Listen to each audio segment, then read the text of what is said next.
नमस्कार दोस्तों। स्वागत है एक बार फिर आपका अनग एकेडमी की आरएएस मेंस की जो करंट अफेयर की वीकली सीरीज चल रही है उसमें एक नए एपिसोड के साथ आज हम वापस आपके साथ जुड़े हैं। अभी तक हम जुलाई, अगस्त और सितंबर का फोर्थ वीक, आज का जो लेक्चर है वो सितंबर का फोर्थ वीक है, इतना करंट अफेयर हम कर चुके हैं। तो अगर आपने चैनल अभी तक सब्सक्राइब नहीं किया तो चैनल को सब्सक्राइब कर लीजिए। पुराने लेक्चर्स जितने भी हैं वो आपको इस वीडियो के डिस्क्रिप्शन में जो यूट्यूब के लिंक दिए हैं, जहाँ पे हमने प्लेलिस्ट के सारे लिंक आपको प्रोवाइड कराए हैं, आप उनसे उन प्रीवियस लेक्चर्स को और प्रीवियस क्वेश्चन आंसर्स को भी देख सकते हैं। इस लेक्चर पे बेसिस जितने भी क्वेश्चंस हैं उनकी पीडीएफ आपको अनग एकेडमी के टेलीग्राम चैनल पे मिल जाएगी, एग्जैक्ट उसी फॉर्मेट में जो आरएएस के अंदर पूछी जाती है। तो आपको जस्ट उसको प्रिंट आउट लेना है और प्रैक्टिस करना है। आज हम वीक 4 ऑफ सितंबर 2024 डिस्कस करेंगे। तो चलिए शुरू करते हैं। सबसे पहले श्रीलंका के अंदर क्या हुआ था कि वहाँ चुनाव हुए थे और नए राष्ट्रपति बने थे जिनका नाम था अनुरा दिसानायके, और वहाँ की नई पीएम बनी थी हरिनी अमरसूरिया। हरिनी अमरसूरिया का इंडिया से लिंक है, इनकी एजुकेशन इंडिया के अंदर हुई है। ठीक है, तो इम्पोर्टेंट फैक्ट्स जो हैं वो मैं आपको बता देता हूँ। ये जो अनुरा कुमार दिसानायके हैं, ये एनपीपी जो एक गठबंधन है वहाँ जो सरकार में है उससे संबंधित है, और इनकी पार्टी है जनता विमुक्ति पेरामुना। ओके, और ये इनका जो है गठबंधन है, क्या नाम है इसका, नेशनल पीपुल्स पावर। नेक्स्ट है इनका जो चुनाव है वहाँ पर 50% जो वोटिंग है वो कोई भी जो विजेता होता है वो चुनाव में घोषित किया जाता है 50% मतदान के आधार पर, 50% +1। तो पहले चरण के अंदर क्या हुआ था कि इनको 50% +1 जो है वो मतदान नहीं मिला था, और इसलिए दोबारा रीकाउंटिंग हुई और रीकाउंटिंग में ये विजयी घोषित हुए। इनकी पृष्ठभूमि क्या है? इनकी पृष्ठभूमि के संबंध में ये है कि 2022 में आपको पता होगा श्रीलंका के अंदर आर्थिक संकट आया था और वहाँ के तत्कालीन जो राष्ट्राध्यक्ष थे, राष्ट्रपति थे, वो देश छोड़कर भाग गए थे। तो उसी दौरान ये जो है चुने गए थे और ये चीन के समर्थक माने जाते हैं। ठीक है, हरिनी अमरसूरिया भी इसी गठबंधन से संबंधित हैं। ये एक महिला है और ये श्रीलंका की 16वीं प्रधानमंत्री हैं, और महिला के तौर पर ये तीसरी प्रधानमंत्री हैं जो श्रीलंका से संबंधित है। ठीक है, इनका जो शिक्षा और सामाजिक न्याय के क्षेत्र में इन्होंने अच्छा काम किया, इसीलिए इनको जाना जाता है। इनका अगर आप पर्सनल बैकग्राउंड देखेंगे तो इन्होंने भारत से शिक्षा प्राप्त करी है, तो इनका भारत से कॉन्टैक्ट है। इसी वजह से मुझे लगता है कि ये क्वेश्चन आपको मेंस में पूछा जा सकता है कि हरिनी अमरसूरिया कौन है। ठीक है, ये स्लाइड पे बेसिस आपका एमसीक्यू है और ये एमसीक्यू का आंसर है। नेक्स्ट है, भारत के अंदर क्या हुआ था कि राष्ट्रमंडल जो संसदीय संघ है उसका भारत क्षेत्र का सम्मेलन हुआ था। अब आपको पता होगा राष्ट्रमंडल देश कौन से हैं। राष्ट्रमंडल देश वो हैं जो ब्रिटेन के किसी समय में उपनिवेश रहे थे। ठीक है, उन देशों ने मिलकर एक संगठन बनाया हुआ है जिसका नाम है राष्ट्रमंडल। ठीक है, उन देशों में जो संसद है उसका जो संघ है उसका नाम है राष्ट्रमंडल संसदीय संघ, और उसका जो भारत क्षेत्र वाला जो एरिया है, जो भारत क्षेत्र के अंतर्गत आने वाले राष्ट्रमंडल के देश हैं, उनके समूह का जो सम्मेलन है वो भारत में हुआ था। कहाँ हुआ था? संसद परिसर में हुआ था। ठीक है, अध्यक्षता किसने की? जो लोकसभा के अध्यक्ष हैं ओम बिरला जी, जो हमारे राजस्थान के कोटा से सांसद हैं, उन्होंने इसकी अध्यक्षता करी थी। विषय क्या था? विषय था सतत एवं समावेशी विकास में विधायी निकायों की भूमिका। यानी कि जो सतत और जो सबको सभी समाज के सभी पक्षों को इंक्लूड करते हुए जो विकास है उसमें जो लेजिस्लेटर है, जो विधायिका है, जैसे आपका संसद है, विधानसभा है, उनकी क्या भूमिका है उसके संबंध में इस विषय पर इस सम्मेलन में चर्चा हुई थी। ठीक है, इसमें जो सम्मेलन हुआ था उसमें क्या संदेश दिया गया था? जो सम्मेलन की समाप्ति के बाद संदेश दिया गया था कि भारतीय संविधान समावेशी शासन का उदाहरण है। एक तो ये, दूसरा क्या कि विधायी संस्थाएं कार्यपालिका की जवाबदेही सुनिश्चित कर शासन को जिम्मेदार बनाती हैं। कैसे बनाती हैं? आप प्रश्नकाल के माध्यम से क्वेश्चन पूछे जाते हैं। जो विधायिका के जो सदस्य होते हैं, लेजिस्लेटर के, जैसे सांसद और विधायक होते हैं, वो सरकार से और कार्यपालिका से प्रश्न पूछने के माध्यम से उनका जवाब दे और उन पर नियंत्रण रखती है। ठीक है, समावेशी विकास के लिए प्रौद्योगिकी का उपयोग महत्वपूर्ण है। ये इसके जो है वो आउटपुट थे इस सम्मेलन के। ठीक है, ये इस पे इस सम्मेलन के बेसिस एमसीक्यू है। अगर आप प्रीलिम्स के क्वेश्चन भी साथ में देखना चाहते हैं तो इन क्वेश्चंस को अटैम्प्ट करें, अदरवाइज आप इन्हें स्किप कर दें। ठीक है, अगर आप प्योरली मेंस के लिए इस लेक्चर को देख रहे हैं तो आप ये स्किप कर सकते हैं। ठीक है, और ये एमसीक्यू पे बेस्ड आपका आंसर है। नेक्स्ट, मिस यूनिवर्स इंडिया 2024 क्या था? रिया सिंघा। रिया सिंघा कौन है? एक गुजरात की लड़की हैं जो 18 वर्ष की हैं। इन्होंने मिस यूनिवर्स इंडिया 2024 जो खिताब है वो जीता। इम्पोर्टेंट है, ये पर्सन इन न्यूज़ में आपसे पेपर 3 में पूछा जा सकता है। अच्छा, इम्पोर्टेंट क्यों है? क्योंकि जो मिस यूनिवर्स इंडिया का जो इवेंट था वो जयपुर में हुआ था। ठीक है, और इन्होंने ही बाद में क्या है, जो मैक्सिको के अंदर मिस यूनिवर्स 2024 जो वर्ल्ड लेवल पे होता है उसके अंदर इन्होंने इंडिया को रिप्रेजेंट किया था, प्रतिनिधित्व किया था। ठीक है, ये इसी स्लाइड के इस कंटेंट के बेसिस पे एमसीक्यू, और ये इस एमसीक्यू का आंसर। ओके, नेक्स्ट, आईफा 2024 का आयोजन जो है वो जयपुर में होगा। ये उस समय बोला होगा, लेकिन अब आपको पता है ये हो चुका है ना। तो कब हुआ? ये 7 से 9 मार्च 2025 को हुआ था। और क्यों हुआ? क्योंकि 25 वर्ष पूरे जो आईफा के थे वो भारतीय सिनेमा में 25 वर्ष पूरे होने का जश्न मनाया गया।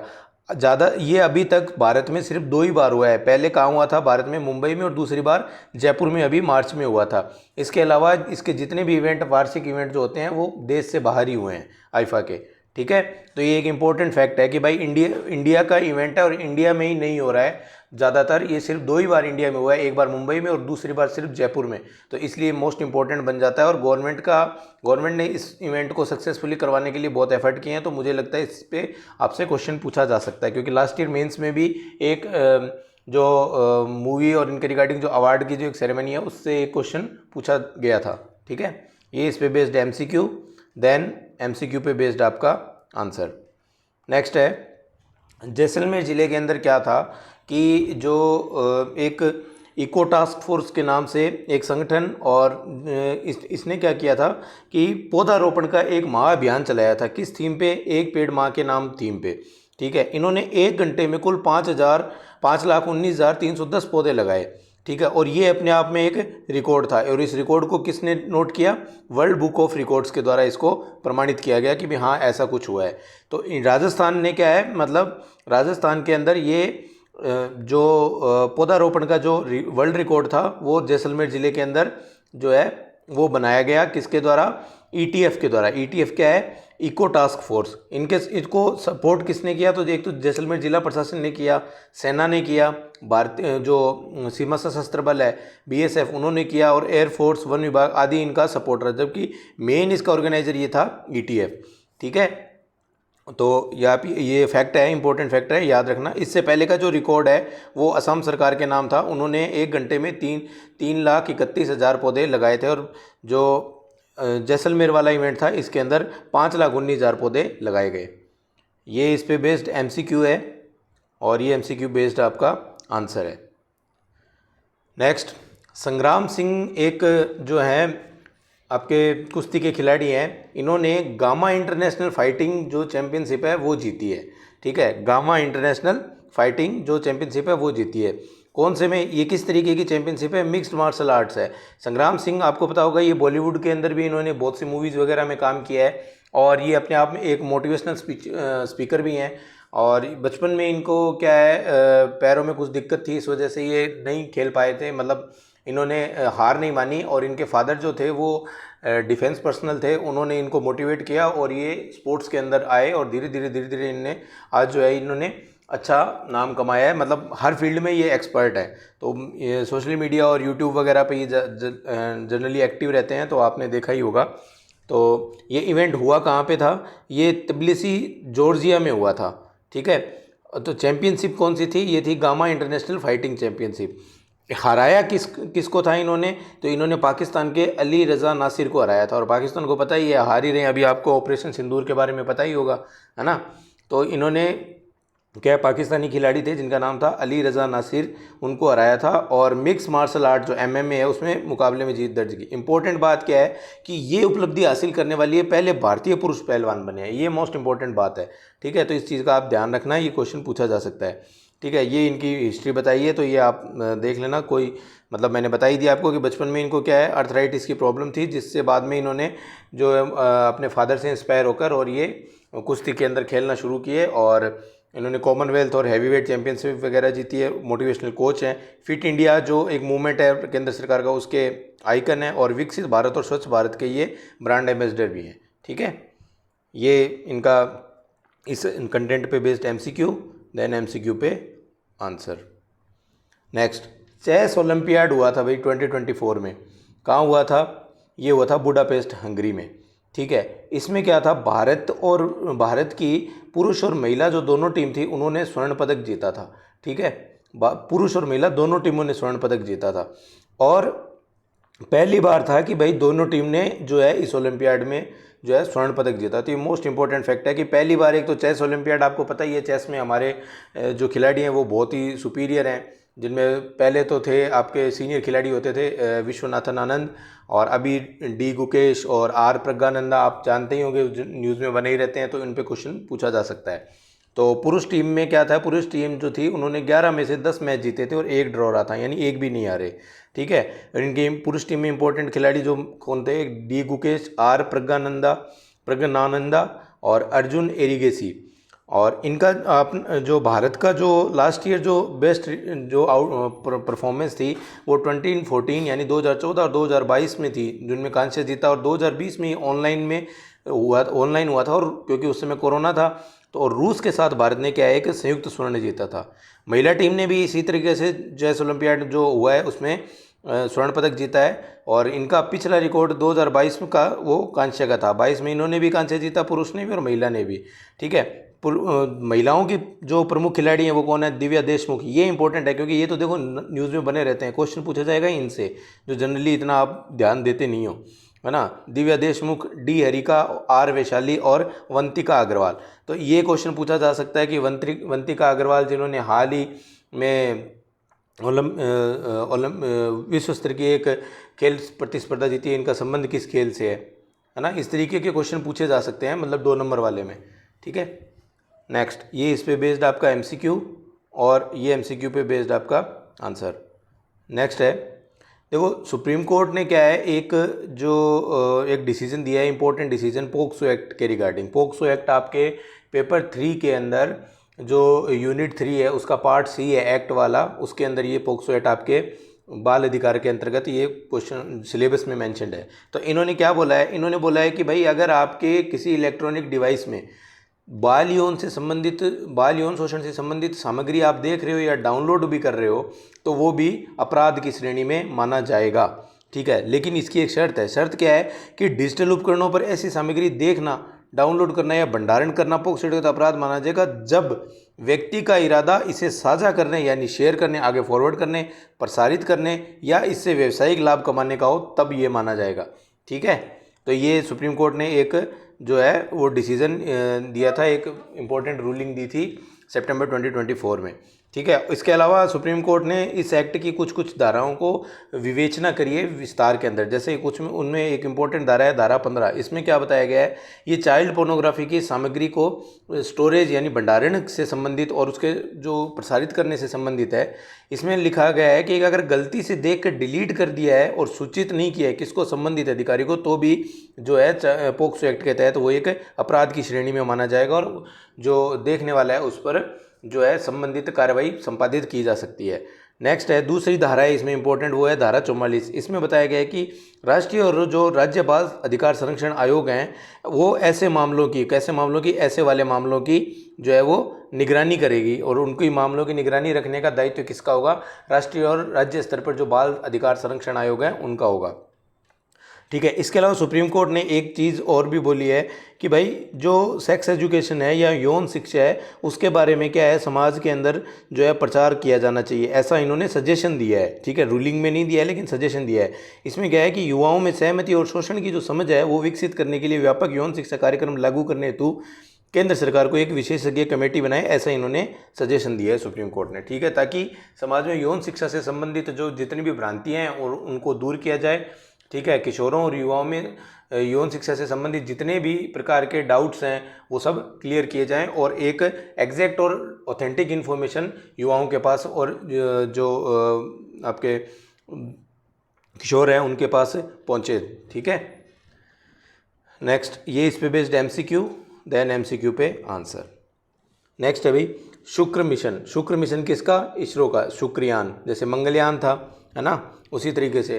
तो ये भारत का पहला शुक्र वीनस ऑर्बिटर, वीनस शुक्र को बोलते हैं। ठीक है, तो भारत का पहला ये शुक्र के लिए जो है कोई मिशन है। और आपको मैं बताऊं, देखो ये सूरज है ना, ये सन। तो यहाँ पर आपका बुध के बाद आपका आता है शुक्र, देन आती है पृथ्वी, है ना, पृथ्वी के बाद आता है मंगल ग्रह। ठीक है, तो ये तो है, ये वाला हो गया आपका शुक्र।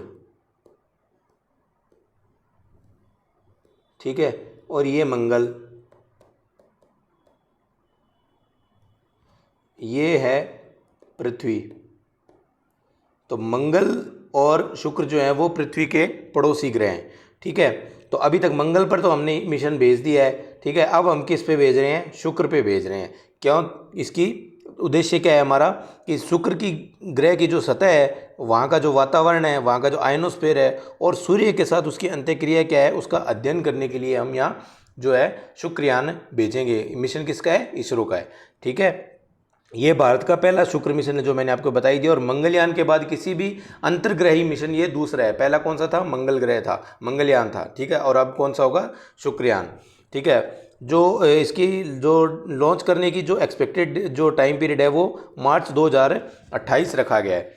ठीक है, शुक्र का इंपॉर्टेंस क्या है कि इसको पृथ्वी का जुड़वा ग्रह माना जाता है। जुड़वा ग्रह यानी कि ये माना जाता है कि भाई ये एक ही साथ टूटे थे और ये अभी भी गर्म है और ये पृथ्वी जो है वो ठंडी हो गई है। तो इसकी स्टडी से हमें पृथ्वी के निर्माण और पृथ्वी से संबंधित भी बहुत सी स्टडी करने को, अध्ययन करने को जो है इन्फॉर्मेशन मिलेगी। इसीलिए ये जो मिशन है वो लॉन्च किया जा रहा है। ठीक है, जुड़वा ग्रह क्यों माना जाता है? आकार और घनत्व में शुक्र और पृथ्वी में दोनों में समानता है।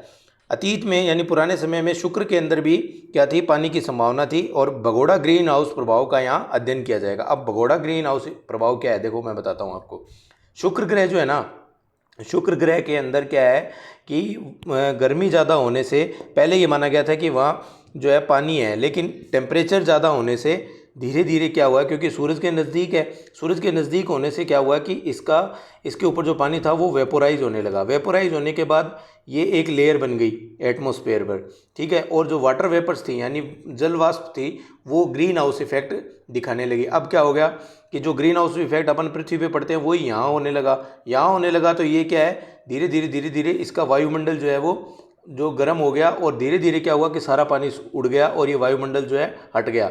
ठीक है, इसलिए इसको क्या है, भगोड़ा वायुमंडल जो है, भगोड़ा ग्रीन हाउस प्रभाव जो है वो इस चीज़ को बोला जाता है। ठीक है, और ये जो मिशन होगा ये एक ऑर्बिटर मिशन होगा, यानी कि ये आपका शुक्र ग्रह, एक मिनट में ड्राइंग दोबारा बनाता हूँ, ये आपका शुक्र ग्रह है। ठीक है, इस पर जैसे मंगलयान पर जैसे हमने ऑर्बिटर भेजा था ना, ये हमारा शुक्रयान होगा और ये इसके चारों तरफ चक्कर लगाएगा। ठीक है, जैसे चंद्रमा पे तो हमारा रोवर मिशन था, विक्रम और प्रज्ञान लैंडर वहाँ पहुँचे थे, है ना, और रोवर था हमारे पास। ठीक है, विक्रम लैंडर था और प्रज्ञान उसमें रोवर था, और एक उसमें ऑर्बिटर था। तो 3 फेज थे। यहाँ पर क्या है, सिर्फ एक ऑर्बिटर ही होगा जो इस शुक्र के चारों ओर चक्कर लगाएगा और इसके एटमॉस्फेयर वगैरह को जो है वो रिसर्च करेगा, यहाँ का अध्ययन करेगा और हमें डेटा पृथ्वी पर उपलब्ध करवाएगा। ठीक है, इसकी लॉन्चिंग भी जो है ना वो उसी तरीके से होगी जैसी वो आपकी मंगलयान में हुई थी। और इस टेक्नोलॉजी को बोला जाता है एरो ब्रेकिंग। एरो ब्रेकिंग क्या है? देखो ये आपका शुक्र, ठीक है, और ये आपकी पृथ्वी, पी से इसको रिप्रेजेंट करते हैं। तो क्या होगा, वो जो मान लो ये शुक्रयान है, ये क्या करेगा, कुछ दिन तो ये ऐसे ऐसे ऐसे ऐसे ऐसे पृथ्वी के चारों ओर घूमेगा और फिर ये ऐसे ऐसे ऐसे ऐसे ऐसे ऐसे घूमेगा और ये यहाँ आ जाएगा इसके एटमॉस्फेयर में। तो इस तरीके की जो एरो ब्रेकिंग है, एक तो ये होती है, एक होती है कि भाई ये शुक्र है, ये आपका पृथ्वी है, तो इसके चारों ओर घूमते घूमते, ठीक है, और ये ऐसे पहले इलिप्टिकल जो है उसमें रहेगा और फिर धीरे धीरे क्या है, ये अपनी स्पीड को डाउन करते करते करते करते करते और इसके एटमॉस्फेयर में आ जाएगा, किसके, शुक्र के। ठीक है, और एक पर्टिकुलर जो डिस्टेंस पे आने के बाद एक पर्टिकुलर ये कक्षा को पकड़ लेगा और उसके शुक्र ग्रह के चारों ओर ऐसे चक्कर लगाता रहेगा। ठीक है, तो ये इम्पोर्टेंट है, आप इसको ध्यान रखना। ये जो टेक्नोलॉजी है, जो तकनीक है, इसका नाम है एरो ब्रेकिंग, जिसमें अपर बड़े कक्षक से छोटे कक्षक में धीरे धीरे स्पीड कम करके आते हैं। ठीक है। और शुक्रिया करिए वांछित कक्ष जो है वो 200 इंटू 600 200 किलोमीटर बाय 600 किलोमीटर में ये जो है शुक्रयान जो है वो स्थापित किया जाएगा। ठीक है। ये शुक्रयान से संबंधित आपका स्लाइड वो एमसीक्यू है और एमसीक्यू पे बेस्ड ये आपका आंसर है। नेक्स्ट, एशियाई पावर इंडेक्स, देशों की पावर कितनी है यानी उनकी जो प्रभाव है, क्षमता है, वो कितनी है, उसके आधार पर एक इंडेक्स लॉन्च किया गया था। किसके द्वारा? लोव इंस्टीट्यूट के द्वारा। ये एक ऑस्ट्रेलिया का थिंक टैंक है। उन्होंने भारत को तीसरी महाशक्ति बताया है। ठीक है। पहली और तीसरी महाशक्ति बताया है। किस स्कोर के साथ? 39.1 के साथ। तो पहले पे कौन है? अमेरिका है। अब ये है एशियाई पावर इंडेक्स और आप सोचोगे कि भाई अमेरिका को क्यों इसमें इंक्लूड किया जबकि अमेरिका का है नहीं, क्योंकि अमेरिका की जो मतलब महाशक्तिशाली देश है, तो उससे तुलना के लिए इसके अंदर क्या किया गया है, इसको समाहित किया गया है इस लिस्ट के अंदर। तो एशिया का जो स्कोर है वो कितना है? देखो अमेरिका का कितना है? 81.7। और यहाँ इंडिया का जो, और चीन सेकंड नंबर पे कौन है? चीन, उसका 72.7। और इंडिया का कितना है? 39.1। तो ऑलमोस्ट क्या है, देखो अमेरिका से आधा ही है। भारत की जो पावर है वो अमेरिका से लगभग आधी है, लेकिन फिर भी ये क्या है? तीसरे स्थान पर है। ठीक है। चौथे पे कौन है? जापान, 38.9 के साथ। ज़्यादा कोई डिफरेंस नहीं है भारत और जापान में। और पाँचवें पे इन्होंने रूस को जो है महाशक्ति के तौर पे 5वें स्थान दिया है। ठीक है। इनका मूल्यांकन के मापदंड क्या हैं? तो एक तो है आर्थिक क्षमता और रिश्ते किसके साथ? दूसरे देशों के साथ। सैन्य क्षमता और रक्षा नेटवर्क। ठीक है। डिप्लोमेसी यानी कूटनीतिक और सांस्कृतिक प्रभाव। भारत सांस्कृतिक प्रभाव जो है वो सांस्कृतिक जो भारत की डिप्लोमेसी का जो फैक्टर है वो बहुत बहुत इम्पोर्टेंट है, क्योंकि भारत एक सांस्कृतिक विविध और सांस्कृतिक बहुल देश माना जाता है। इसी का जो है वो डिप्लोमेसी के अंदर इस भारत के इस फैक्टर को यूटिलाइज किया जाता है। ठीक है। भविष्य के संसाधन भारत में कितने हैं उसके आधार पर ये जो है ये रैंकिंग करी गई है। ठीक है। तो आउटपुट क्या दिया गया है भाई? इसमें बोला गया है कि भारत की क्षमता और संसाधनों के लिहाज से उसकी ताकत और बढ़ सकती है। विकसित होती अभी हम विकासशील अर्थव्यवस्था हैं, तो विकसित होती अर्थव्यवस्था और युवा जनसंख्या का इनको लाभ मिलेगा। तो यानी कि इन फ्यूचर जो है, अभी हम थर्ड है तो हम सेकंड और फर्स्ट पे भी जा सकते हैं। ठीक है। ये इस पे बेस्ड आपका एमसीक्यू और ये एमसीक्यू का आंसर। नेक्स्ट है, देखो महिला T20 जो वर्ल्ड कप था जो 2024 के अंदर हुआ था, कहाँ हुआ था? संयुक्त अरब अमीरात में। तो ये पहला विश्व कप था T20 का जिसके अंदर जितनी भी मैच की जो अधिकारी थी वो महिलाएं थी, सभी की सभी महिलाएं थी। और उनमें एक जो है वो भारत से भी थी, जो भारत का प्रतिनिधित्व कर रही थी। वो कौन थी? GS लक्ष्मी। ठीक है। इंपॉर्टेंट है, याद रखना। GS लक्ष्मी कौन था? तो ये एक मैच रेफरी थी। तो जो जितनी महिला अधिकारी थी, कौन कौन थी महिला अधिकारी? इनमें कुल 13 सदस्य थे। 3 तो मैच रेफरी थी और 10 अंपायर थी। ठीक है। तो इन 3 मैच रेफरी में से एक मैच रेफरी हमारे भारत की थी, जिनका नाम क्या था? GS लक्ष्मी। ठीक है। इंपॉर्टेंट है, आपसे पर्सनली न्यूज़ में पूछा जा सकता है या स्पोर्ट्स में पूछा जा सकता है कि GS लक्ष्मी कौन है। ठीक है। अन्य जो हैं वो कौन कौन थी? तो एक बार मतलब याद करने को देख लीजिए एक बार। तो ऑस्ट्रेलिया की थी कौन? क्लेयर पोलोसाक थी। ये 5वीं बार जो है वर्ल्ड कप में अंपायरिंग कर रही थी। इसके अलावा कौन थी? किम कॉटन, जैकलिन विलियम्स। ये दोनों, जैकलिन विलियम्स तो जी वो 4थी बार कर रही थी। ठीक है। तो भारत की कौन थी? वो इंपॉर्टेंट है, GS लक्ष्मी थी।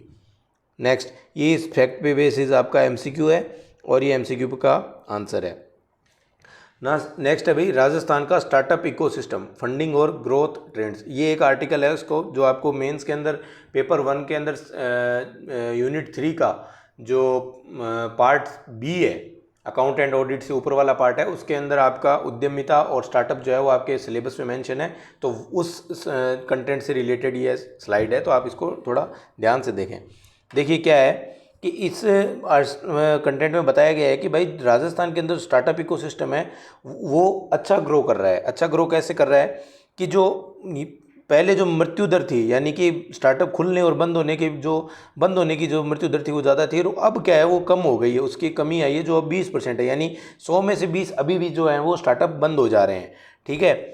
और ये 2024 सितंबर 2024 तक का डेटा है। तो अभी लेटेस्ट डेटा भी और चेंज हुआ है, तो वो जब अपन अप्रैल और मार्च की जो वीकली सीरीज़ और मंथली सीरीज़ करेंगे तो उसमें मैं आपको बता दूंगा। तो आप एक बार ये देख लीजिए।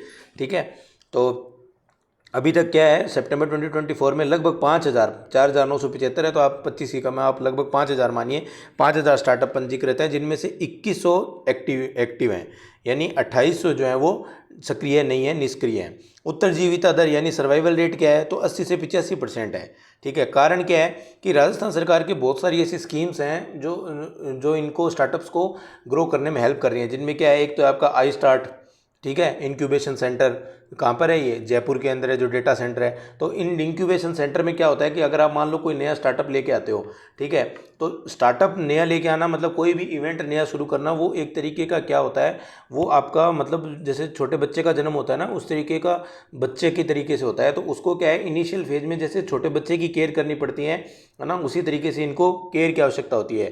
जैसे बच्चे में किसी चीज़ की दिक्कत होती है तो इंटेंसिव केयर यूनिट और NCIU वगैरह होती है ना, तो उसी तरीके के क्या होता है, इंक्यूबेशन सेंटर होते हैं, जहाँ इनको इनिशियली इस्टेब्लिश करने में हेल्प की जाती है। एक बार जब ये अपने पैरों पे खड़े हो जाते हैं, तब ये ग्रो करते हैं, और फिर ये जो है स्टेट और देश की इकोनॉमी और इंडस्ट्री के अंदर वो अपना योगदान देते जाते हैं और रोजगार बढ़ाते जाते हैं और खुद भी ग्रो होते जाते हैं। ठीक है, तो फंडिंग के रेस्पेक्ट में देखें तो राजस्थान में क्या है, सिर्फ 40 स्टार्टअप्स जो हैं उनको विभिन्न निवेशकों से कुल 900 करोड़ की फंडिंग मिली है। अभी इनमें निवेशकों में एक इंपॉर्टेंट निवेशक होता है जिसको बोला जाता है एंजल इन्वेस्टर। ये आपके सिलेबस में, और मुझे लगता है आप पढ़ भी चुके होंगे अभी तक, है ना, जो मेंस के सिलेबस के अंदर आपके है। ठीक है, तो सरकारी पहल कौन कौन सी है, तो सरकार क्या है, सरकार ने 2016 में इंक्यूबेशन सेंटर आई स्टार्ट के नाम से शुरू किया था। ठीक है, अभी अटल टिंकरिंग लैब वगैरह ये सब चीज़ें क्या है, मतलब स्टार्टअप को ग्रो करवाने के अंदर हेल्प करती हैं। स्टार्टअप सिर्फ IT में ही नहीं होता, हाँ बहुत सारी चीज़ों के अंदर स्टार्टअप है। आप नेट पे सर्च करना, आपको पता लगेगा। आप जैसे अभी आप ये लेक्चर देख रहे हो, मैं ये अनग अकेडमी है जो यूट्यूब पे आपको फ्री कंटेंट प्रोवाइड करा रहा है, तो ये क्या है, ये एक तरीके का आपका एजटेक है, एजुकेशन स्टार्टअप है। इसी तरीके से एक बहुत इंपॉर्टेंट राजस्थान का एक स्टार्टअप है जिसका नाम है पिनाकी बायोसाइंस प्राइवेट लिमिटेड। वो स्टार्टअप क्या करता है, वो जो आप नैनो यूरिया आप जानते ही हैं, भारत सरकार की जो इफ़को के थ्रू डिस्ट्रीब्यूट की जाती है किसानों की, उसी तरीके से वो क्या है, यूरिया के अलावा जो प्रोडक्ट्स होते हैं, जैसे आपका जिंक हुआ, है ना, कॉपर हुआ, जो फसलों के लिए इंपॉर्टेंट है, उनको लिक्विड नैनो टेक्नोलॉजी का यूज़ करके और लिक्विड फॉर्म के अंदर वो बनाकर जो है किसानों के लिए किफ़ायती दाम पर प्रोवाइड कराते हैं। तो इससे बेनिफिट क्या होगा कि किसानों को एक तो उस फर्टिलाइज़र की हैंडलिंग आसान हो जाएगी, प्लस नैनो टेक्नोलॉजी का यूज़ करने के कारण पौधों पर उसकी इफेक्टिवनेस ज़्यादा है। तो ये एक बहुत इंपॉर्टेंट स्टार्टअप है जिसका नाम है पिनाकी बायोसाइंस प्राइवेट लिमिटेड। ठीक है, ये राजस्थान का स्टार्टअप है। तो ये किस तरीके का स्टार्टअप है, ये एग्रोटेक स्टार्टअप है।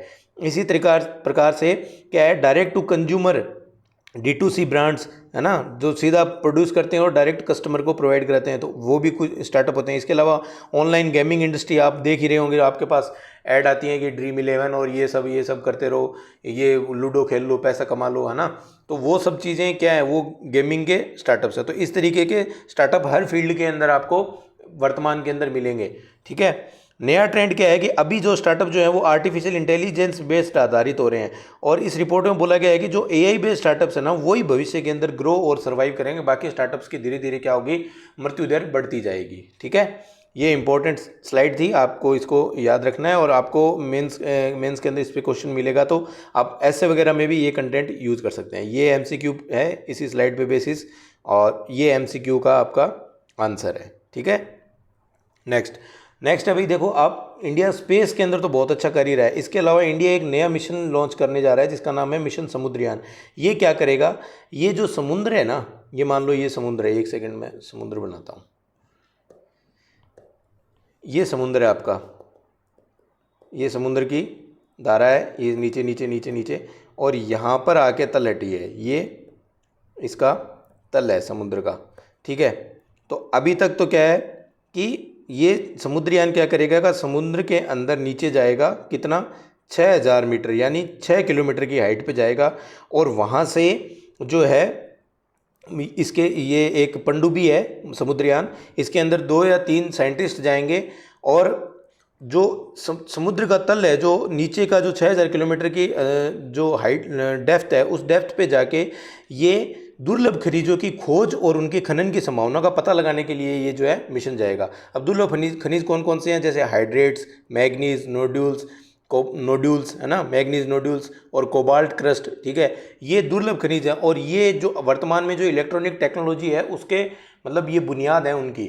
जैसे स्मार्टफोन, आपका TV, LED, कुछ भी इलेक्ट्रॉनिक डिवाइस बन रहा है, ईवी बैटरीज बन रही है, कार्स बन रही हैं। अभी जो भारत ने जो रिटेलिएट किया है पाकिस्तान के लिए, जो अटैक में जो मिशन सिंदूर के अंदर जो मिसाइल्स यूज़ हुई हैं उनमें नेविगेशन सिस्टम लगाया, तो वो चिप्स के थ्रू लगाया। तो वो चिप्स का जो मैन्युफैक्चरिंग है वो इन्हीं इन्हीं जो दुर्लभ खनिज हैं, जो रेयर मेटल्स होती हैं, इन्हीं के बेसिस पे होता है। ठीक है, आपका सोलर सिस्टम, तो सोलर सिस्टम में जो सोलर पैनल्स हैं, कंट्रोलर्स हैं, वो सब उनके अंदर इसी मेटल्स का यूज होता है। और भविष्य के अंदर जिनका इन मेटल्स पे एकाधिकार होगा वही, या जिनके पास ये चीज़ होंगी, ये वही जो देश है वो पावरफुल और सक्षम माना जाएगा। बाकी देश क्या होंगे कि धीरे धीरे क्या होंगे, वो इंपोर्ट करेंगे तो उनका सारा पैसा उसी में चला जाएगा। भविष्य का ईंधन है ये एक तरीके का।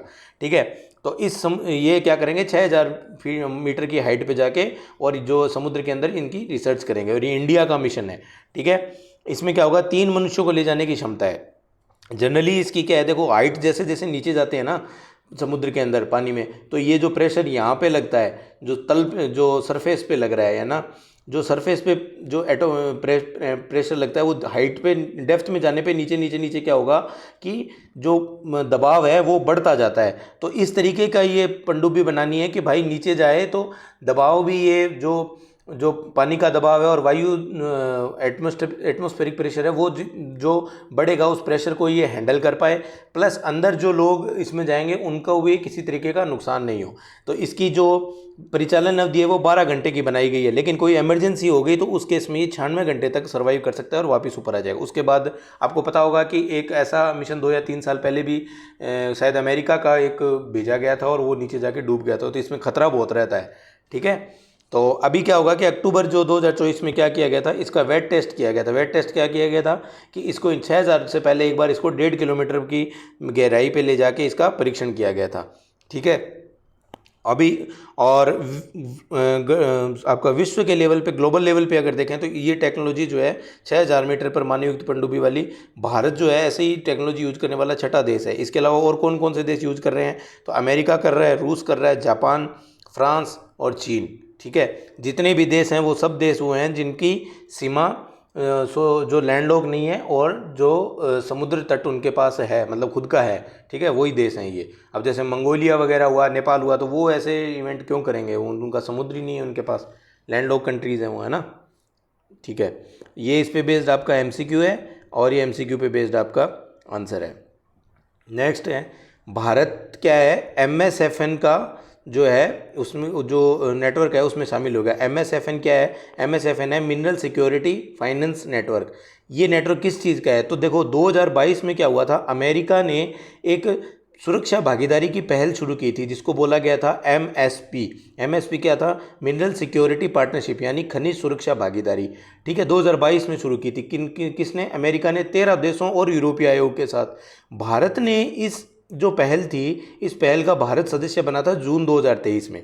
ठीक है, तो इसी पहल का एक नेटवर्क है जिसको बोला जाता है मिनरल सिक्योरिटी फाइनेंस नेटवर्क। इस नेटवर्क का उद्देश्य क्या है, जो महत्वपूर्ण दुर्लभ खनिज है ना, जैसे अभी मैंने बताए थे समुद्रयान वाले के अंदर, है ना, मिशन समुद्रयान, ये वाला, ये देखो मिशन समुद्रयान मत्स्य 6000, ये जो पनडुब्बी है इसका नाम है मत्स्य 6000।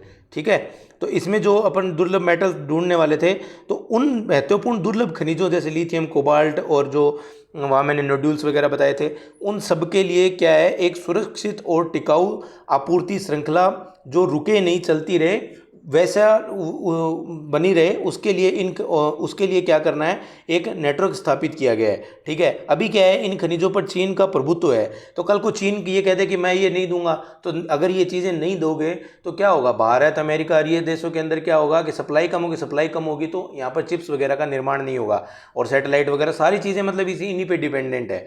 ठीक है, तो एक तरीके से क्या हो रहा है कि चीन का अल्टरनेट ढूंढा जा रहा है। ठीक है, और चीन का अल्टरनेट ढूंढने के लिए ये जो कंट्रीज हैं वो साथ आई हैं और इन्होंने ये एक इनिशिएटिव शुरू किया है जिसका नाम है मिनरल सिक्योरिटी पार्टनरशिप, और इस पार्टनरशिप का एक नेटवर्क बनाया गया है जिसका नाम है मिनरल सिक्योरिटी फाइनेंस नेटवर्क।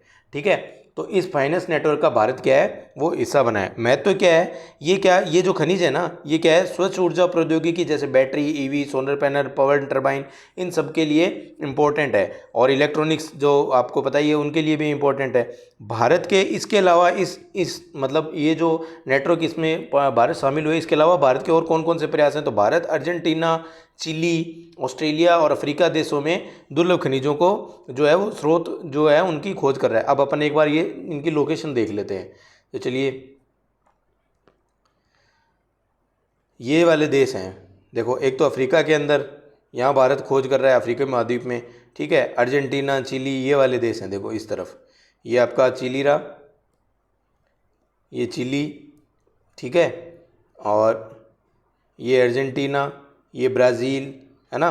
तो दक्षिण अमेरिकी देश हैं, इनमें भी भारत जो है वो दुर्लभ खनिजों की खोज कर रहा है, ताकि भारत को मतलब अगर वहाँ खुद के कुछ कुछ खनिज हों, ताकि वो डिपेंडेंसी चीन पर इंपोर्ट करने की वो कम हो और भारत सेल्फ सस्टेन और सेल्फ जो है अपने पैरों पे खड़ा हो पाए, ठीक है। नेक्स्ट, ये इस पे बेस्ड आपका एमसीक्यू है और ये एमसीक्यू का आंसर है। नेक्स्ट है, देखो ब्यावर ज़िले का है ना एक गांव है देवमाली, बहुत इंपॉर्टेंट है भाई, ये पूछा जाएगा क्योंकि 2013 का जो आरएस मेंस था उसमें क्वेश्चन पूछा गया था पिपलांतरी गांव, वो उस समय बहुत न्यूज़ में था। इसी प्रकार से ये देवमाली गांव है।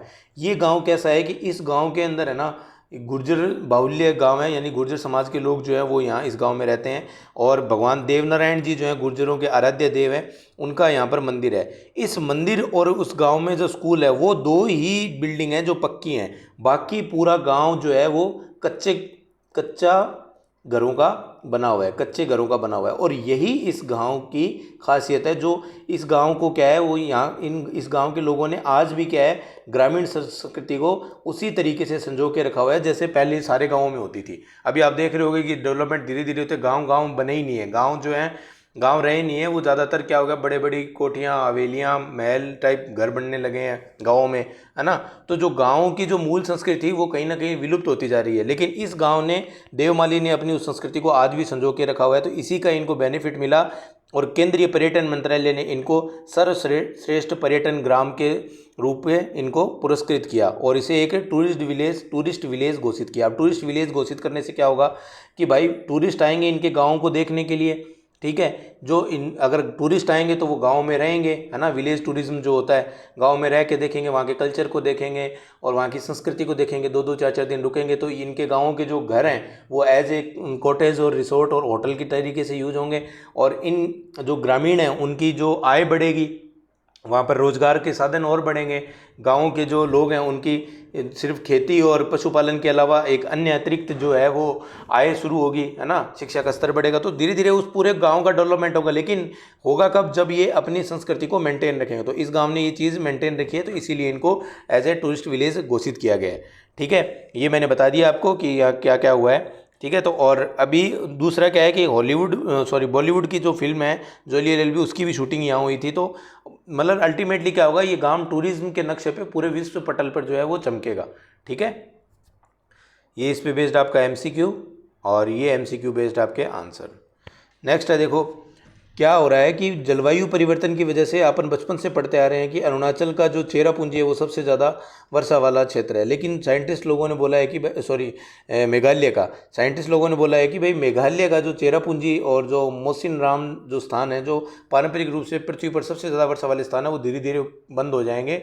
मतलब वहाँ वर्षा का जो लेवल है, बारिश की जो स्तर है वो कम हो जाएगा और एक नया जो है वो क्षेत्र जो है वो सबसे ज़्यादा बारिश वाला क्षेत्र बनने की संभावना है। और वो कौन सा है, अरुणाचल प्रदेश का जो कुरुंग जिला है, कुरुंग कुमे जिला, उसमें है कोलोरियांग गांव, ठीक है, कोलोरियांग क्षेत्र, ठीक है। यहाँ जो है वो सर्वाधिक वर्षा होने के जो है वो रिकॉर्ड बनेगा। अभी तक क्या है, अभी मतलब साइंटिस्ट लोगों को बोलना है कि भाई यहाँ हो रहा है, सबसे ज़्यादा बारिश हो रही है इन दोनों के कंपेयर में, लेकिन चूंकि यहाँ पर किसी प्रकार का जो है आधिकारिक आंकड़े उपलब्ध नहीं है, यानी यहाँ आधिकारिक आंकड़े रिकॉर्ड करने के उपकरण नहीं है, तो इसीलिए क्या है कि यहाँ जो IMD है, इंडियन मीटरोलॉजिकल डिपार्टमेंट जो है, भारतीय मौसम विभाग है, वो यहाँ वर्षा परीक्षण जो केंद्र है वो स्थापित करेगा, ताकि एक्चुअल ऑथेंटिकेट हमें डेटा, अधिकृत डेटा प्राप्त हो और उसी के आधार पर इसको घोषित किया जाए, ठीक है। तो इसका परिणाम क्या होगा, चेरापूंजी जैसे स्थान जो है वो अब इनकी ये स्थिति है कि भाई जलवायु परिवर्तन के बाद पानी इतना कम हो जाएगा कि उनको पीने के पानी का भी संकट का सामना करना पड़ सकता है। तो चलिए एक बार लोकेशन देख लेते हैं इनकी। ये भारत और ये अरुणाचल प्रदेश, ये अरुणाचल प्रदेश और ये आपका मेघालय। ठीक है, एक सेकेंड, ये देखिए, ये मेघालय और ये अरुणाचल प्रदेश। ठीक है, तो अभी ये मेघालय वाला क्षेत्र था, चेरापूंजी वगैरह, और आगे जो भविष्य में होगा वो यहाँ हो जाएगा अरुणाचल प्रदेश में। ठीक है, चलिए, ये इस स्लाइड के बेसिस आपका एमसीक्यू, देन ये एमसीक्यू का आंसर। नेक्स्ट है विधानसभा बैठकों का विश्लेषण। देखो, जो विधानसभा की बैठक होती है, आपको पता है कभी हंगामा हो जाता है, कभी ये मतलब कभी वेल में आ गई, ये आ गए, तो एक्चुअल जो काम है वो वहाँ उतना होता ही नहीं है। ठीक है, तो इम्पोर्टेंट एक्चुअल में विधानसभा का काम क्या है कि भाई कोई भी बिल आ रहा है उस पर डिटेल में डिस्कशन हो, ताकि जो समाज के अंदर जो जो कानून बने उसकी सब जगह स्वीकार्यता हो, है ना। तो इस पर एक विश्लेषण आया था, उसी विश्लेषण पर ये स्लाइड है। तो इसमें विश्लेषण की अवधि है आपकी 2017 से 2023। राष्ट्रीय औसत है 30 दिन, यानी पूरे राष्ट्रीय स्तर पर देखें तो विधानसभाओं का 30 दिन ही विधानसभाएं लग रही हैं या बैठ रही हैं, जिनमें से लगभग 23 दिन होनी तो चाहिए 30 दिन। ठीक है, लेकिन वो कितनी रही है, 23 दिन ही हो रही हैं, जो कि राष्ट्रीय औसत से भी कम है। राजस्थान क्या है, जो इस टाइम पीरियड के अंदर 29 दिन ही ऑन एन एवरेज 29 दिन ही पूरे साल के अंदर बैठक हुई, जबकि हमें पता है, हम पढ़ते ही हैं स्टेट पॉलिटी में कि 60 दिन कम से कम जो है वो होनी चाहिए। ठीक है, उससे तो बहुत ही कम है, लगभग आधा ही है। और मध्य प्रदेश तो बिल्कुल ही 18 दिन ही बैठ रहा है। अब सोचो, वो बैठक ही नहीं करेंगे तो वो लोग क्या डिस्कस करेंगे। और इन 29 दिनों के अंदर भी वो कभी विपक्ष जो है वो सत्ता पक्ष के खिलाफ धरने पे बैठ जाता है, कभी सत्ता पक्ष विपक्ष के खिलाफ ये कर दिया, वो कर दिया, बाहर निकाल दिया। तो एक्चुअल जो मुद्दा है वो तो होता ही नहीं है, जो डिस्कशन होना चाहिए वो काम होता नहीं है। और फिर वो जो एक्ट बनते हैं बाद में उनको सुप्रीम कोर्ट या हाई कोर्ट में चैलेंज किया जाता है और फिर उनमें चेंजेस आते हैं, तो अल्टीमेटली ये रिसोर्सेज का वेस्ट हो जाता है। तो इसीलिए बोला गया कि भाई इफेक्टिवनेस बढ़ाने के लिए इन बैठकों को बढ़ाएं और पक्ष और विपक्ष दोनों के अंदर समन्वय होना चाहिए, ताकि अच्छे से कानून निर्माण हो और अच्छे से उनमें चर्चा ज़्यादा हो, ताकि जनता का जो है विचार और अभिव्यक्ति जो है वो ज़्यादा से ज़्यादा उन कानूनों के अंदर समाहित हो। ठीक है, और तुलनात्मक स्थिति के तौर पे देखें तो केरल में सबसे ज़्यादा 44 दिन जो है वो वहाँ पर बैठक होती है। केरल आपको पता है हाईएस्ट लिटरेसी वाला स्टेट है, तो इसी वजह से शायद वो लोग ज़्यादा समझदार होंगे, और तो क्या है ना। और दूसरे राज्य जैसे उत्तराखंड, पंजाब और हरियाणा है, इनमें भी 20 दिन से भी कम है। मध्य प्रदेश में सबसे कम है 18 दिन, लेकिन इनमें 20 से कम है, 18 से 20 के बीच 19 होगा। ठीक है, तो और नियम और पालन क्या कहते हैं, वो ये कहते हैं कि भाई न्यूनतम बैठक, राजस्थान के अंदर तो क्या बोलता है कि न्यूनतम बैठक दिवस आपकी 60 दिन होना चाहिए, और भी बहुत सी स्टेट में, लेकिन सबका इन जगह पालन नहीं होता। कारण क्या है, कारण एक तो राजनीतिक इच्छा शक्ति की कमी है, दूसरे क्या है कि बहस से बचना। कौन बचना है, पक्ष और विपक्ष दोनों बहस से बचना चाहते हैं। ठीक है, हंगामा हो जाता है, सदनों का लंबा चलना होता है, एजेंडे की कमी होती है। और फिर ये क्या करते हैं कि जैसे आपको पता होगा सत्र को आहूत और सत्रावसान कौन करता है, राज्यपाल करता है। तो ये जो विधानसभा के अध्यक्ष क्या करते हैं, जहाँ अगर स्टेट और सेंटर की जो सरकार अलग अलग है, तो आजकल एक नया ट्रेंड चला है, वो राज्यपाल से सत्रावसान करवाते ही नहीं है, और वो क्या करते हैं कि उसी वे बैठक को लंबा खींचते रहते हैं, अनिश्चित काल के लिए बैठक को स्थगित करते रहते हैं और एक्सटेंड करते रहते हैं, है ना। ठीक है, तो परिणाम क्या होगा कि विधेयकों और बजट पर अपर्याप्त बहस होगी। तो मतलब ये ऑर्गेनाइजेशन, ये संगठन बनाया ही सिर्फ बहस के लिए, और वो ही नहीं होगा तो फिर तो पता ही है आपको विधेयक और बजट के अंदर क्या चीज़ें होंगी, है ना। ठीक है, और विधायी कार्यों की क्या होगी, गुणवत्ता तो प्रभावित होगी, नेचुरल सी बात है जब डिस्कशन ही नहीं होगा तो। ठीक है, नेक्स्ट है, ये इस पे बेस्ड आपका एमसीक्यू है और ये एमसीक्यू पे बेस्ड आपका आंसर है। नेक्स्ट है भाई, संयुक्त राष्ट्र सुरक्षा परिषद की जो जनरल असेंबली है ना, आम सभा है, उस जो महासभा है उसकी बैठक हुई, कहाँ हुई, न्यूयॉर्क में। और इन्होंने बोला कि भाई भारत की सदस्यता को जो है व्यापक समर्थन प्रदान किया। ठीक है, भारत अभी देखो 5 जो वहाँ पर क्या है वीटो पावर वाले देश हैं। ठीक है, कौन कौन से हैं बताओ आप कमेंट सेक्शन में। ठीक है, उन देशों का क्या है, भारत को मतलब समर्थन प्राप्त है। और भारत ये कहता है कि भाई जब संयुक्त राष्ट्र संघ बना था उस समय की तात्कालिक परिस्थितियां कुछ और थी, वर्तमान के अंदर विश्व के अंदर जो परिस्थितियां हैं वो बदल गई हैं, इसलिए सभी देशों का उसके अंदर समान रूप से प्रतिनिधित्व होना चाहिए स्थायित्व के अंदर। ठीक है, स्थायी जो सदस्य हैं उनके अंदर। और इसके अंदर इंपॉर्टेंट बात यह है कि जैसे अफ्रीका से एक भी रिप्रेजेंटेटिव नहीं है आपका, तो बहुत सारे देश हैं जो ये कह रहे हैं कि भाई हमें भी इसमें इंक्लूड करो। तो भारत को इन कुछ देशों का समर्थन प्राप्त है स्थायी सदस्यता के लिए। उनमें कौन कौन से, P5 के एक चीन को छोड़ के, क्योंकि चीन तो हमारे साथ आपको पता है 36 का लगभग आंकड़ा रहता है, तो वो हमारे विरोध में। बाकी कौन है, अमेरिका, ब्रिटेन, फ्रांस और रूस, ये इन्होंने हमें समर्थन प्रदान किया है। इसके अलावा कई यूरोपीय देश और एशियाई लैटिन अमेरिकी देश जो हैं, जिनमें Portugal, Malaysia, Chile, UAE, Oman, Bahrain और ग्लोबल साउथ के जो देश हैं। ग्लोबल साउथ को मैंने आपके अगस्त वाली करंट अफेयर के लेक्चर में बताया ही था क्या है ग्लोबल साउथ, है ना। और जैसे G4, L69, C10, ये जो संगठन है इन्होंने भी, जो देशों के समूह हैं, इन्होंने भी भारत को जो स्थायी सदस्यता के लिए समर्थन प्रदान किया है। जो UN के जो महासचिव हैं एंटोनियो गुटेरेस, उन्होंने भी बोला है कि भी मौजूदा जो 15 सदस्य हैं उनमें जो 5 तो स्थायी है और 10 अस्थायी है, जो रोटेशन पे चेंज होते रहते हैं, वो वर्तमान समय के अकॉर्डिंग जो अप्रासंगिक है। और इससे क्या हो रहा है कि संयुक्त राष्ट्र की विश्वसनीयता जो है वो कम होती जा रही है। तो इसमें और ज़्यादा डाइवर्स करके और ज़्यादा विविधता लाकर सभी देशों का समान रूप से इसमें प्रतिनिधित्व प्रदान किया जाना चाहिए, ऐसा जो है वो संयुक्त राष्ट्र महासचिव जो है उनका भी कहना है। ठीक है, ये इस पर बेस्ड आपका MCQ है और ये MCQ पे बेस्ड आपका आंसर है। नेक्स्ट है देखो, ग्लोबल इनोवेशन इंडेक्स यानी वैश्विक नवाचार सूचकांक। कोई भी देश कितना इनोवेशन कर रहा है उसके आधार पर जो है नवाचार सूचकांक जो है वो जारी किया जाता है। भारत को इसमें 39वां स्थान मिला है। ठीक है, जारी कौन करता है? तो विश्व बौद्धिक संपदा संगठन करता है। ये कहाँ आपके इंक्लूड होगा? तो ये होगा भाई आपका पेपर 3 का जो यूनिट 3 है उसका पार्ट C है, जो उसके अंदर आपके बौद्धिक अधिकार करके एक टॉपिक दिया हुआ है, उसी के अंतर्गत ये आपका जो है उस स्लाइड का कंटेंट आपका इंक्लूड होता है। ठीक है, तो वर्ल्ड इंटेलेक्चुअल प्रॉपर्टी ऑर्गेनाइजेशन जो है वैश्विक बौद्धिक संपदा संगठन है, वो इस जो आपका रिपोर्ट है वो जारी करता है। और इन्होंने बोला है कि भारत 133 देशों में 39वें स्थान पर है नवाचार के अंदर। ठीक है, पिछले वर्ष कहाँ था, यानी 2023 में कहा था 40वें स्थान पर था। भारत का स्कोर कितना है? 38.3। ठीक है, इनिशियली जब क्या था, जब ये सूचकांक शुरू हुआ था 2015 में, तब भारत 81वें स्थान पर था और हमने अपनी प्रोग्रेस इतने बढ़ाते बढ़ाते आज हम 39वें स्थान पर हो गए, यानी लगभग आधे हम ग्रो कर गए। ठीक है, और शीर्ष पर कौन है? स्विट्जरलैंड है। कितने स्कोर के साथ? 67.5 के साथ। दूसरा क्या है, और जो भारत की जो उपलब्धियाँ इसी जो सूचकांक इसमें बताई गई हैं वो क्या है कि भारत 38 निम्न मध्यम आय वाली अर्थव्यवस्थाओं में पहले स्थान पर है। किसमें है? 38 निम्न मध्यम आय वाली जो अर्थव्यवस्थाएं उनमें भारत इनोवेशन में फर्स्ट रैंक पर है। और मध्य और दक्षिण एशिया में भी ये क्षेत्र में जो है ये पहले स्थान पर है। इसके अलावा साइंस एंड टेक्नोलॉजी का जो क्लस्टर है उसमें भारत विज्ञान और चौथे स्थान पर है।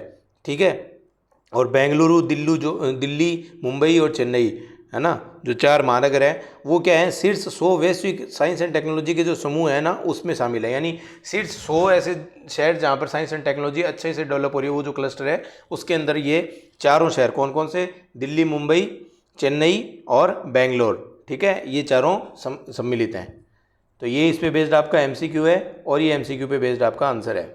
नेक्स्ट है श्री गंगानगर की, जो गंगानगर जिला है राजस्थान का, वहाँ की एक जो मनिका सुथार जो महिला हैं, उन जो लड़की हैं उनको क्या है मिस यूनिवर्स राजस्थान चुनी गई हैं। कब? 2024 के लिए। ठीक है, तो इस प्रतियोगिता का आयोजन किसने किया था? तो ग्लैमॉन सुपर मॉडल इंडिया ने किया था। आयोजन हुआ कहाँ था? जयपुर में हुआ था। इन्होंने देखो फर्स्ट टाइम इन्होंने प्रयास किया और पहले टाइम में ये सबसे कम आयु में ये खिताब जीतने वाली जो है महिला बनी है। ठीक है, नाम याद रखना, मनिका सुथार, इंपॉर्टेंट है, पर्सन इन न्यूज़ में पूछा जा सकता है। नेक्स्ट, ये इस पे बेस्ड MCQ है और ये MCQ पे बेस्ड आपका आंसर है। नेक्स्ट है भाई चंद्रयान 3 की जो लैंडिंग हुई थी 23 अगस्त 2023 को, तो एक उसके बाद जो उन्होंने डेटा भेजा उनको रिसर्च करने के बाद पता लगा है कि चंद्रयान 3 जो है वो चंद्रमा पर जो सबसे पुराना और प्राचीन और अद्वितीय जो क्रेटर है वहाँ पर वो जो है उसकी लैंडिंग हुई थी। क्रेटर क्या होता है कि देखो कोई भी जो ग्रह होता है ना उसके अंदर कोई या तो ज्वालामुखी विस्फोट होता है तो खड्डा बन जाता है, तो उस खड्डे को क्रेटर बोलते हैं।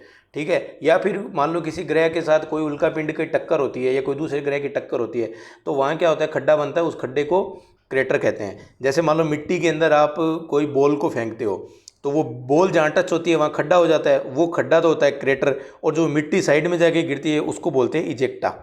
उस मिट्टी को क्या बोलेंगे? इजेक्टा। ठीक है, तो ये बात आप याद रखना, ये कॉन्सेप्ट है। अब ये अपन फैक्ट देख लेते हैं। तो जो लैंडिंग हुई थी जिस पॉइंट पे, उस पॉइंट को क्या बोला गया था? शिव शक्ति। और ये कहाँ पर था? चंद्रमा का दक्षिणी ध्रुव क्षेत्र था, और एक ये क्रेटर था। ठीक है, जो चंद्रमा का सबसे प्राचीन क्रेटर था। ये 3 चीज़ें थी। ठीक है, और पॉइंट का नाम हमने दिया था शिव शक्ति। कब गया था ये? 23 अगस्त 2023 को। 23 अगस्त 2023 को क्या हुआ था? आपका चंद्रयान 3 जो है वो लैंड, जो मिशन का जो हमारा लैंडर था विक्रम, वो वहाँ लैंड हुआ था। ठीक है, और इसी दिन को हमने राष्ट्रीय अंतरिक्ष दिवस के तौर पे मनाना शुरू कर दिया। और पहला अंतरिक्ष दिवस हमने 2024 में मनाया था, जो हमने अगस्त वाली जो करंट अफेयर है उसमें डिस्कस किया ही है। वो आप इस डिस्क्रिप्शन में जो लिंक है वहाँ जाके देख लें, अगर अभी तक नहीं देखा है तो वहाँ से आपको लिंक मिल जाएगा। ठीक है, नेक्स्ट है खोज क्या है, इंपॉर्टेंट खोज क्या हुई है कि भी जो चंद्रयान 3 है ये चंद्रमा के सबसे पुराने क्रेटर पे पहुंचा है। अब ये जो क्रेटर है ना ये नेक्टेरियन काल का है। हमें पता कैसे चला कि ये नेक्टेरियन काल का है, कि भाई ये नेक्टेरियन काल है ना ये 3.85 अरब वर्ष पुराना है, तो इसीलिए हम कह रहे हैं कि भाई ये सबसे पुरानी क्रेटर के अंदर पहुंचा है। ठीक है, और ये एक अद्वितीय भूगर्भीय स्थान है जहाँ पहले कोई अन्य मिशन नहीं पहुंचा, यानी सिर्फ इंडियन मिशन ही यहाँ पहुंचा है, कोई भी कंट्री का मिशन इस जो पुराने वाला क्रेटर है इसमें नहीं पहुंचा है। ठीक है, लगभग 160 किलोमीटर व्यास वाला ये क्रेटर है, और इसका आधा हिस्सा तो ये क्रेटर का है, और दूसरा हिस्सा जो है वो दक्षिण ध्रुव का एटिकन बेसिन में है, जो इस क्रेटर से जो इजेक्टा निकला है उससे बना है। इजेक्टा मैंने आपको बताया कि भी बॉल टकराती है, अगर मान लो मिट्टी पे डालते हो तो खड्डा बनता है, तो वो खड्डा तो हो गया क्रेटर, और बगल में वो मिट्टी जाके गिर जाएगी तो वो हो गया आपका इजेक्टा। अब सोचो ये चंद्रमा पे कोई बहुत बड़ा उल्का पिंड आके गिरा होगा तो बहुत बड़ा पहाड़ टाइप इसका इजेक्टा बन गया होगा, है ना, टकराव से निकला पदार्थ होता है। ठीक है, मैं तो क्या है रोवर जो कौन था हमारा प्रज्ञान था, ठीक है, उसने उससे प्राप्त जो चित्र हैं वो इस अक्षांश पर मौजूद हैं, और रोवर द्वारा ली गई जो पहली तस्वीर है जो चंद्रमा के विकास को समझने में हमारी ये मदद करेगा। ठीक है, ये आपका MCQ और ये आपका सॉल्यूशन। तो अभी मैंने आपको बताया था आईफा 2025 इंडिया में होगा, और आईफा 2024 हो चुका था। कहाँ हुआ था? ये अबू धाबी में हुआ था। अबू धाबी कहाँ है? UAE में। तो चलिए UAE एक बार आपको दिखा देता हूँ। ये UAE है, ये तो वो आ गया पाकिस्तान, यहाँ है सऊदी अरब अमीरात, ये देखो। ठीक है, UAE में ये कतर है, ठीक है, ये ओमान, ये यमन और ये सऊदी अरेबिया। ओके, और ये फारस की खाड़ी। ठीक है, ये आपकी फारस की खाड़ी। ओके, ये मस्कट आ गया, और ये अबू धाबी जहाँ ये हुआ था इवेंट, ये दुबई। ठीक है, चलिए, तो आयोजन स्थल क्या था? UAE था। सर्वश्रेष्ठ फिल्म कौन थी? ये फैक्ट है, सारे रटने हैं, रट के जाना, कुछ भी पूछा जा सकता है 2 नंबर में।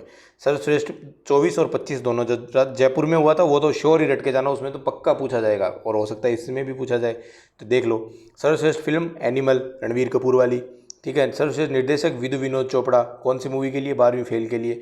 सर्वश्रेष्ठ अभिनेता शाहरुख खान को, कौन सी मूवी? जवान। अभिनेत्री रानी मुखर्जी, कौन सी movie? Mrs Chatterjee versus Norway. सह अभिनेता अनिल कपूर, कौन सी मूवी के लिए? एनिमल के लिए। सह अभिनेत्री शबाना आजमी जी, ठीक है, कौन सी मूवी? रॉकी और रानी की प्रेम कहानी। नकारात्मक यानी नेगेटिव रोल के लिए बेस्ट अभिनेता किसको? बॉबी देओल को, कौन सी मूवी? एनिमल। ठीक है, और आउटस्टैंडिंग अचीवमेंट इन सिनेमा किन को? 2 लोगों को दिया गया, एक तो हेमा मालिनी जी को, और एक साउथ के सुपरस्टार हैं चिरंजीवी, इनको। ठीक है, ये इस पे बेस्ड आपका MCQ है, और ये MCQ का आंसर है, आप देख लेना। नेक्स्ट, अब आगे जो आपका सितंबर का कंप्लीट हो चुका है 4th वीक भी, और इस पे बेस्ड जो क्वेश्चंस हैं वो मैं आपको आज यहाँ नहीं दिखाऊंगा। कारण ये है क्योंकि मैंने वो जो क्वेश्चंस हैं उनको एग्जैक्ट RAS में जो क्वेश्चन आंसर पूछे जाते हैं उसी फॉर्मेट में जो है PDF बना के आपको टेलीग्राम चैनल में प्रोवाइड करवा दिया है। उस टेलीग्राम चैनल का लिंक आपको इस लेक्चर की जो लास्ट स्लाइड जो डिस्क्रिप्शन है उसमें आपको मिल जाएगा, वहाँ से आप वो टेलीग्राम चैनल ज्वाइन कर सकते हैं। ठीक है, वहाँ से आप वो PDF लीजिए, उसका प्रिंट आउट निकालिए, और फिर हम उसको उस जो क्वेश्चंस हैं उनको अपन क्वेश्चन आंसर वाली जो सीरीज़ है उसमें डिस्कस करेंगे। हिंदी के लिए अलग से करेंगे और इंग्लिश के लिए अलग से करेंगे। ठीक है, तो और अभी तक अगर आपने चैनल को सब्सक्राइब नहीं किया तो प्लीज़ चैनल को सब्सक्राइब कर लीजिए। अगर आपको हमारा कंटेंट अच्छा लग रहा है तो प्लीज़ प्लीज़ प्लीज़ प्लीज़ आप उसे लाइक कीजिए, और अगर कोई आपको उसमें चेंजेस फील हो रहे हैं कि आपको ये चीज़ सही नहीं लग रही है तो आपके जितने भी वैल्यूएबल सजेशंस हैं उनका मोस्ट वेलकम, आप कमेंट सेक्शन में उन सजेशन को बताइए। जैसा भी आप बताएंगे हम उसी के अकॉर्डिंग जो है कंटेंट को चेंज करेंगे, आपके फीडबैक के अकॉर्डिंग ही हम सारा कंटेंट जो है वो डिज़ाइन किया जा रहा है। ठीक है, और जो भी RAS की या RAS की तैयारी कर रहे हैं या करने की सोच रहे हैं उनके साथ ये लेक्चर को ज़रूर शेयर कीजिए, ताकि जो है वो ज़्यादा से ज़्यादा लोग इस फ्री कंटेंट का, जो प्योर ये फ्री आरएस की जो कोचिंग है, इसका बेनिफिट ले पाएँ। और चैनल को सब्सक्राइब नहीं किया है तो प्लीज़ चैनल को सब्सक्राइब करिए। लेक्चर को बनाने में बहुत टाइम और एनर्जी लगती है, तो जो मेहनत है उसकी मतलब अगर आप रिस्पेक्ट करते हैं तो प्लीज़ चैनल को सब्सक्राइब कीजिए। ठीक है, thank you so much, have a nice day.